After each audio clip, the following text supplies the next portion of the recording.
Okay, and talking about the functions, one of the ones that kind of throws a lot of us off is when we have duplicate numbers such as this one, 2995, 2995. So we would need to, again, just think about what the definition of a function is. The definition of a function is for every one input, there's exactly one output.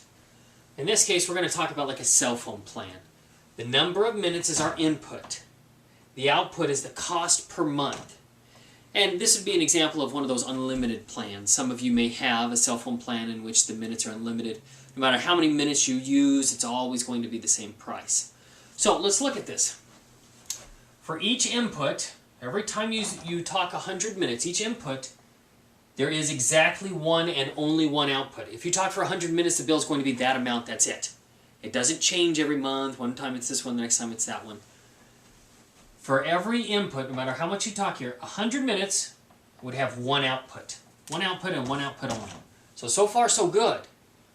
If you talk for 200 minutes, this input right here of 200 has only one output, which is $29.95. As weird as this sounds, this one is a function. The cost of that cell phone is a function of the number of minutes that you talk on this cell phone. Okay? Because for each input, there is only one output. Even though this output is the same for all of them, there is only one output. So this one is considered a function. Remember, one input, one output.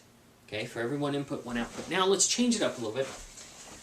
Some of you may be members of like a DVD rental company, you know, where you rent it and then they send it to you in the mail, or maybe you get it online. So let's talk about that for a minute. The input on this one is going to be the monthly subscription. Monthly subscription. The output would be the number of movies that you watch.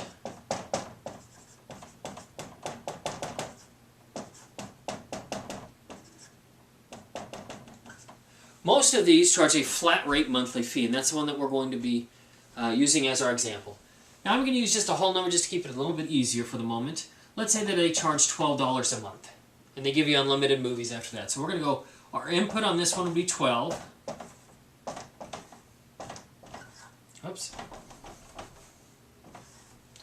Now, the number of movies, let's say one person watched one, the next person loves it all the time, and they want to watch it, so then they have 50 movies. I know they got a lot of time on their hands.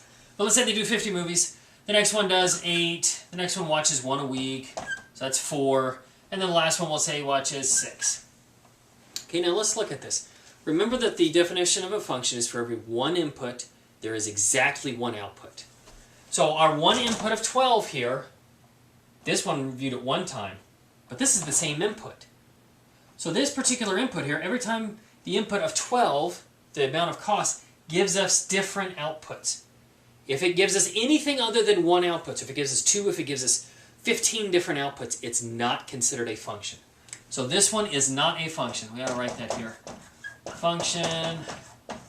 Oops. And we'll draw a line through it. Okay, so the number of movies viewed is not a function of the monthly cost for the subscription. Okay, so remember, one input for every, or one input can have exactly one output. That's it. Okay? And then it is considered a function. I hope this helps.